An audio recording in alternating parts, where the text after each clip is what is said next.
په فضا کې په پښو باندې مزل نه کیږي. هلته له یو ځای نه بل ځای ته خلک دغسې حرکت کوي. خو کله چې ځمکې ته راستانه شي بیا نو تر یو څه وخته په پښو هم مزل نشي کولی.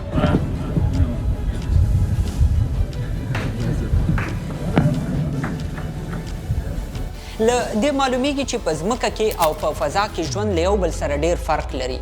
مثلا خوراک او څښاک چې موږ په ځمکه کې کوو په فضا کې هغسې نه کیږي. خوب او استراحت چې څه رقم په ځمکه کې کیږي هغه رقم په فضا کې نه کیږي. او دا ځکه چې په فضا کې هر څه ښکته نه راغورځي یا یو ځای پورې نه نښلي بلکې هر شی په هوا کې. له همدې وجې د ټولو شیانو شکل هم بدلیږي. لکه په ځمکه کې چې اوبه څه رقم شکل لري په فضا کې بیا دا ډول نه وي. هلته اوبه د یوې سریښناکې مادې په شکل ښکاري او دا ډول په هوا کې لکه کڼ کڼ راټولیږي. اوس نو پوښتنه دا را پیدا کیږي چې که په فضا کې اوبه داسې شکل لري نو په دې اوبو باندې خلک ځان څنګه وینځي؟ فضا ته تلونکي خلک پې جامې څنګه وینځي یا یې سکي څنګه؟ او له دې هم مهمه پوښتنه دا ده چې ولې دا هر څه په فضا کې په هوا الوزي او په ځمکه کې بیا دا رقم نه کیږي. راځئ نن په همدې پروګرام کې په همدې موضوع خبرې وکړو.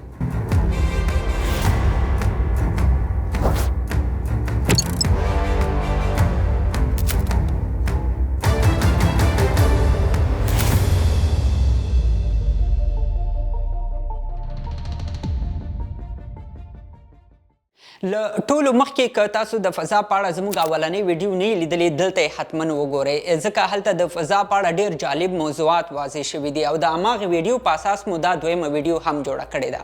په هغه ویډیو کې یو موضوع د جاذبې قوې وه. د جاذبې قوې دا معنا که موږ هر څه داسې پورته وغورځو نو دا بیرته ولې ښکته راغورځي؟ ځکه چې ځمکه د جاذبې قوه لري. دا موضوع په اول ځل نیوټن بیان کړې وه. د نیوټن پام هغه وخت دې موضوع ته راواوښتو چې کله یې ولیدل مڼه له ونې ښکته راوغورځېدله. هغه سره دا فکر پیدا شو چې ولې دا مڼه پورته نه غورځي چې ښکته راغورځېږي. راځئ دا موضوع ډېره په ساده شکل وڅېړو. مثلا موږ پوهېږو چې ځمکه ګرد شکل لري. که یو انسان یا یو بل شی د ځمکې په لاندنۍ برخه یا دلته موقعیت ولري نو ولې لاندې نه راښکته کېږي؟ ځکه موږ وایو چې هر شی پاسه وغورځېږي لاندې راښکته کېږي. نو ولې دلته داسې نه کېږي؟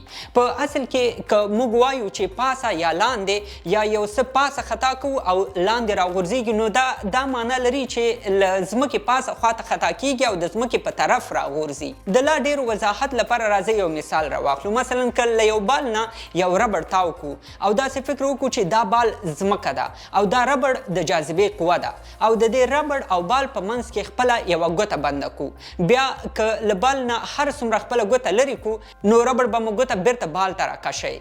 که هر څومره ترې خپله ګوته ډېره کش کړو ربړ به یې په هماغه اندازه تیز بیرته بال ته راکشوي. او دا کار که د بال په هره خوا کې وکړو یعنې پاسه لاندې او که په هر څنګ کې یې وکړو هماغه یو رقم نتیجه به ورکوي.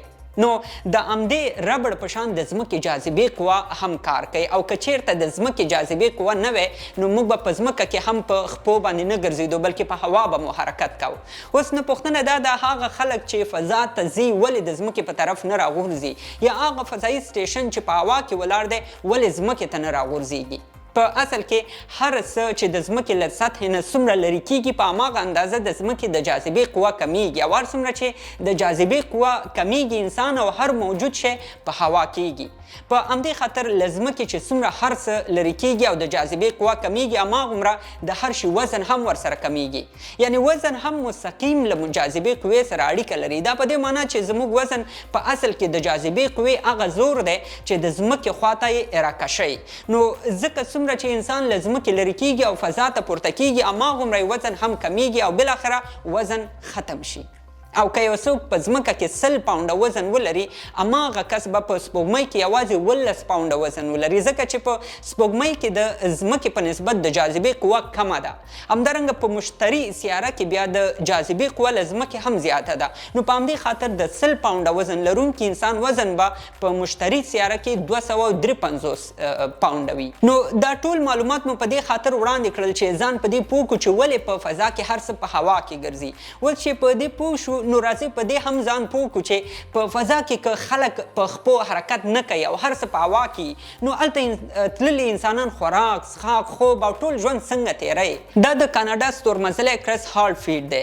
هغه په نړیوال فضایي سټیشن کې د ورځني ژوند ځینې مهم کارونه تشریح کړي دي او دا ټول په دې خاطر چې راتلونکي نسل هم په فضایي سټیشن کې له معلوماتو بې خبره پاتې نشي او له معلوماتو سره سره په نورو تحقیقاتو او ایجاداتو باندې غور او فکر هم وکړي. دلته هغه د خپل خوب او بسترې په اړه معلومات ورکوي. هغه وایي په دې فضایي سټیشن کې 6 د خوب وړې کوټې موجودې دي. هغه باید دلته په خپله کمپله کې ځان ونښلي او بیا یې استراحت وکړي ځکه دلته پاسه او لاندې برخې ټول په یو ډول محسوسیږي او که ځان ونه تړي انسان به له خپل ځایه په هوا شي او خوب یې له مشکل سره مخ کیدی شي دې سره.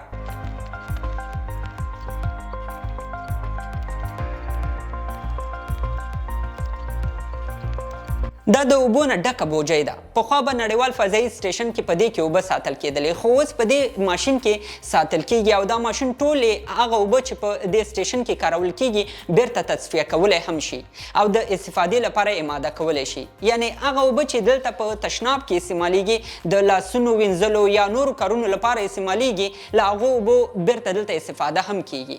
په دې پلاستیکي کڅوړه کې د لاسونو د وینځلو اوبه دي. د لاسونو د وینځلو لپاره باید اول له دې کڅوړې یوه اندازه اوبه راوویستل شي او بیا لاسونو پورې ونښلول شي. دلته اوبه هم لکه موم داسې ښکاري او لاسونه وینځل پرې داسې دي لکه لاسونه چې پرې غوړ شي.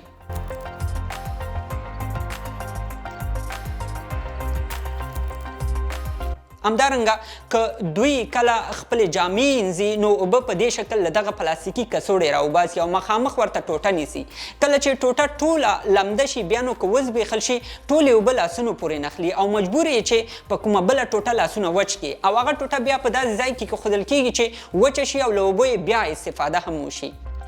همدارنګه دلته د ځان وینځلو لپاره کوم شاور یا پایپ نشته دی چې اوبه پکې راشي او ځان پرې ووینځي. په فضا کې انسانان یوه ټوټه لمدوي او بیا یې په ځان باندې وهي او په همدې شکل ځان پاکوي.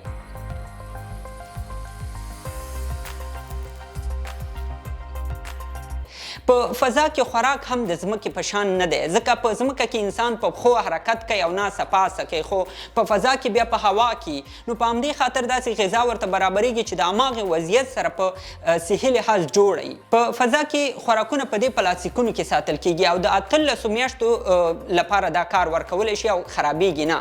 کرس هارټفیلډ دلته د سهار چای څښي. په یو پلاستیک کې کیک دی او په بل کې کافي لري. د شاتو دا بوتل که چېرته په ځمکه کې وی او نیم خالی شوی وی نو په سر کې به معلومېدل چې بوتل نیم خالی دی خو په فضا کې بیا د بوتل نیم کېدل یا کمیدل د بوتل په نیمایي کې ښکاري. یعنې هغه خالیګاه چې باید د بوتل په سر کې وی د بوتل په نیمایي کې ده او دا ځکه چې په هوا کې د جاذبې قوه نشته دی. که دلته د ډوډۍ کومه برخه له خولې وغورځېږي لاندې نه ځي او په هوا کې ګرځي نو په همدې خاطر دوی کوشش کوي چې له خولې هېڅ شی هم بیرته راونه وځي او په پټه خوله ډوډۍ او خوراک وکړي. فضا ته تللي خلک هلته مسلسل باید ورزش هم وکړي او دا په دې خاطر ډیر ضروري چې په عادي حالاتو کې په فضا کې د انسان په خپو زور نه راځي او هیڅ رقم وزن یا فشار په وجود کې نه محسوسیږي او که ورزش ونه شي نو د انسان هډوکي له منځه ورسره ځي. نو دوی دلته د ورزش لپاره ځان په یو ځای پورې تړي او بیا په همدغو ماشینونو باندې ورزش شروع کوي تر څو بیرته ځمکې ته په تللو سره په وجود کې کومه ستونزه پیدا نه شي. دوی چې هلته له څو میاشتو مسلسل اوسېدو وروسته ځمکې ته راستنېږي په ځمکه باندې قدم ایښودل هم ورته سخت تمامیږي. په دوی باندې حتی خپل ویښته هم درانه شي. فضا ته دا تللي خلک چې څومره ځمکې ته نږدې کېږي خپل وزن ورته محسوسیږي او خپل لاسونه خپې پرې درنېږي او په خپلو پښو درېدلی هم نشي. نو په همدې خاطر کله چې ځمکې ته راستنېږي د نورو خلکو په کومک له هغه ځای اوچتېږي او یو مشخص ځای ته وړل کېږي. دا هایډمري نومیږي. په 2006 کال کې له فضا ځمکې ته راستنه شوې وه او په یوه غونډه کې وینا کوله چې د سټیج په سر 2 ځلې راوغورځېدله او وجه یې دا وه چې د هغې وجود د ځمکې له جاذبې قوې سره لا عادي شوی نه و او خپل وجود پې دروند و په داسې حال کې چې هغې یوازې 12 ورځې په فضا کې تېرې کړې وې. په اصل کې دا کسان فضا ته له تللو مخکې ډېر سخت تمرینات ترسره کوي تر څو په فضا کې له حرکت او ژوند سره ځان بلد کړي. مثلا دوی باید ځان له داسې محیط سره برابر کړي چې هلته هېڅ د جاذبې قوه نه وي موجوده او د دې لپاره دوی هر ورځ د اوبو په منځ کې او په هغو ځایونو کې تمرینات کوي چې د دوی لپاره جوړ شوي. نو د ټولو معلوماتو ته په کتلو سره د فضا په اړه بحث او خبرې ډېرې ډېری اوږدې او جالبې دي. موږ به کوشش کوو چې په جلا جلا ویډیوګانو کې هره موضوع په لنډ شکل تشریح کړو څو هر څوک پې په اسانه باندې پوه شي. زموږ دا ویډیو همدلته ختمیږي. هیله ده ستاسو به خوښه شوې وي او د فضا په اړه به مو معلومات یو څه زیات شوي. یوه یادونه کوم او هغه دا چې زما په هر ویډیو کې لاندې په ډسکرپشن کې د هغو ریسرچونو او معلوماتو لینکونه پراته وي چې ما یې په وسیله دا ویډیو جوړه کړې. هغه ملګري چې په پوهنتون کې یا د کومې بلې برخې لپاره تحقیق کوي نو کولی شي له دغو لینکونو نه په اسانه استفاده وکړي او دا به ورته په ریسرچ کې لا اساني هم رامنځته کړي. تر بلې خپرونې د الله په امان.